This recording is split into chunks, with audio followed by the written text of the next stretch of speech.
আপনি হাসেন কেন? ব্যাপার হাসো কেন? কে জানেন না, আগে রিলস ভিডিওতে ক্যাপশনে যদি ভুল হইতো ওটা আর এডিট করা যাইতো না। তাই নাকি? হ্যাঁ, এই আপনি জানাই দেন, সবার কাছে জানাই দেন। এখন আবার এডিট করা যায়। তাড়াতাড়ি লাইক করেন, কমেন্ট করেন, শেয়ার করেন, আর এটা সবার জানাই দেন। জানাই দেন। এখনো বসেই রয়েছে, এই কোনো কন্টেন্ট ক্রিয়েটর এ পর্যন্ত কাউরে এটা জানাই নাই। সব আছে খালি স্টার দাদা।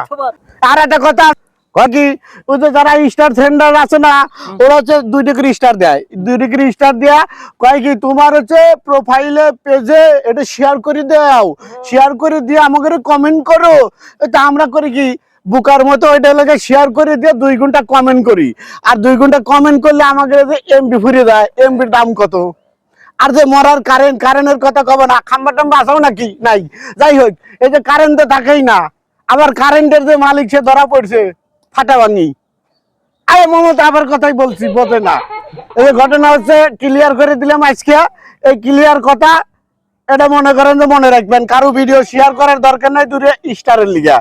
স্টার বহুত আসবে, আপনার যখন ভিডিও ভাইরাল হয়ে যাবে, আপনি যখন সেলিব্রিটি না কি কয়, ও সেলিব্রিটি, যখন সেলিব্রিটি হবেন না, তখন সবাই কিন্তু আপনার পাঁচ ভাগ ঘুরবি। আলিম ভাই একটা বেস্ট লোক, দুলাল একটা সেলিব্রিটি, মানে আপনাদের নিয়ে যাবি, উদ্বোধন করবি। কি উদ্বোধন? বিভিন্ন শোরুম টোরুম উদ্বোধন করবি, অ্যাক্টিভ না তো এইরকম করবি, বুঝছেন? তাই বলতেছি, আপনি ধৈর্য ধরেন, পরিশ্রম করেন, এখান থেকে সফলতা আপনার দরকার আসে। বলে হ্যালো রাতুল, দুলাল, আলিম, এরকম হবে। তবে ধৈর্য ধরে লাগিয়ে থাকতে হবে। কথা সত্য, সাক্ষী দুর্বল। Goodbye.